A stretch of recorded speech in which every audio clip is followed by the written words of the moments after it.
بسم اللہ الرحمن الرحیم. ناظرین، وی لاگ نمبر ہے 220 اور آج اس کی تیسری قسط ہے اور پیج ہے 182.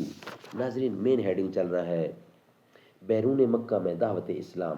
رسول اللہ صلی اللہ علیہ وسلم طائف میں انہوں نے ظلم و ستم کیا، حضور نے دعا مانگی، اللہ سے مانگا، اس کے جواب میں کیا ہوا ہم آپ کے سامنے رکھ رہے ہیں. اللہ تعالیٰ کیسے مدد فرماتے ہیں وہ ہم آپ کے سامنے رکھ رہے ہیں. ناظرین، اس کتاب کا ٹائٹل ہے الرحیق المختوم، سیرت النبی صلی اللہ علیہ وسلم پر دنیا بھر میں اول انعام یافتہ یہ کتاب ہے الرحیق المختوم. رائٹر ہیں اس کتاب کے مولانا صفی الرحمان مبارک پوری. ناظرین، رابطہ عالم اسلامی مکہ مکرمہ کے زیر اہتمام منعقدہ سیرت نگاری کے عالمی مقابلے میں اول آنے والی عربی کتاب کا اردو ترجمہ یسقون من رحیق مختوم، یہ لوگ سرے بموہ شراب پلائے جائیں گے. بسم اللہ الرحمن الرحیم. وَإِن تُطِيعُوهُ تَهْتَدُوا، اور اگر اس کی فرما برداری کرو گے تو راہ پاؤ گے. نحمدہ ونصلی علی رسولہ الکریم، لائے غرض کے مال رسول امی کے پاس، ایثار کی ہے دستے نگر ابتدائے کار. پوچھا حضور سرور عالم نے اے عمر، اے وہ کہ جوش حق سے تیرے دل کو ہے قرار. ناظرین، وی لاگ نمبر 220 اور آج اس کی تیسری قسط ہے اور مین سبجیکٹ چل رہا ہے کہ حضور اکرم نے اللہ سے کیا مانگا اور کیسے مانگا. قدرے ٹھہر کر رسول اللہ باغ سے نکلے تو مکہ کی راہ پر چل پڑے. غم و علم کی شدت سے طبیعت نڈھال اور دل پاش پاش تھا. کرن منازل پہنچے تو اللہ تعالیٰ کے حکم سے حضرت جبرائیل علیہ السلام تشریف لائے.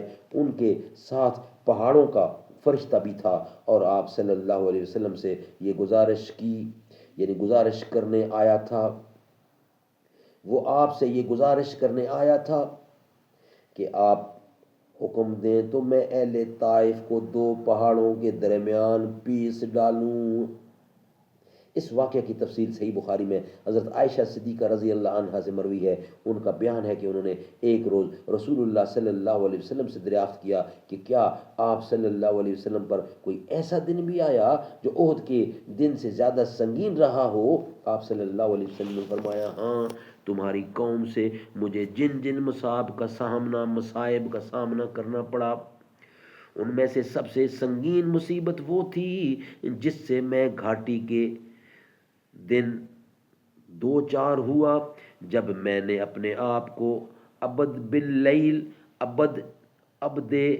یا لیل بن عبد کلاں کے صاحبزادے پر پیش کیا، مگر اس نے میری بات منظور نہیں کی تو میں غم و علم سے نڈھال اپنے رخ پر چل پڑا اور مجھے کرن ثعالب پہنچ کر ہی افاقہ ہوا. وہاں میں نے سر اٹھایا تو کیا دیکھتا ہوں کہ بادل کا ایک ٹکڑا مجھ پر سایہ فگن ہے. میں نے بغور دیکھا تو اس میں حضرت جبرائیل علیہ السلام تھے. انہوں نے مجھے پکار کر کہا، آپ صلی اللہ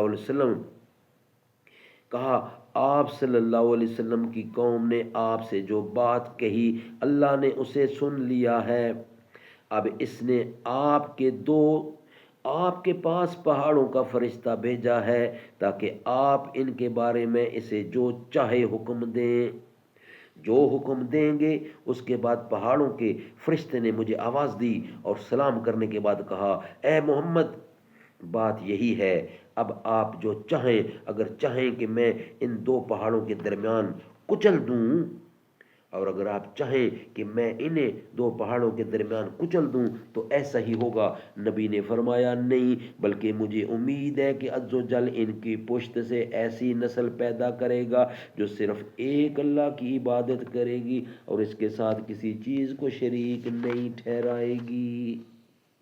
سبحان اللہ، سبحان اللہ. وہ کیا کر رہے ہیں، دشمن کیا کر رہا ہے، اور مدنی مصطفیٰ کیا کر رہے ہیں، اور اللہ ہیلپ کے لیے کیسے فرشتوں کو بھیجتا ہے. اگر حکم دو تو دونوں پہاڑوں کے بیچ میں ان کو میں پیس کے رکھ دوں.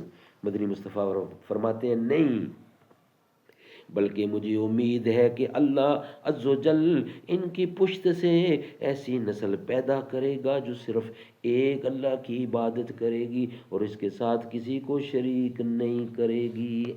ناظرین، بقیہ حصہ انشاءاللہ نیکسٹ ویلاگ میں ہم آپ کے سامنے رکھیں گے.